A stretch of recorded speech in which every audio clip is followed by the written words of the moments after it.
মাঝে মাঝে ভাবি, জীবন যদি উপন্যাসের মতো হতো, নিজের মতো করে সাজিয়ে নেওয়া যেত, তাহলে হয়তো জীবন থেকে কিছু দুঃখও মুছে দেওয়া যেত।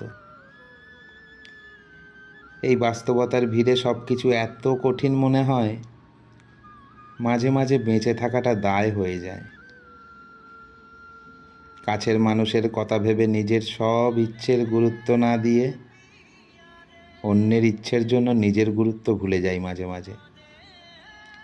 আবার মাঝে মাঝে এটাও মনে হয়, জানেন, আমি কি কেবল একটা যান্ত্রিক রোবট?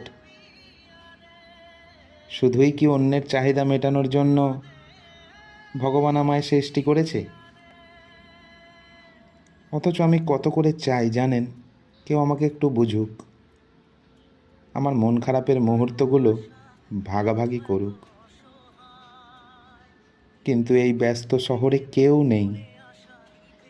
কেউ নেই আমাকে বোঝার জন্য। কেউ নেই।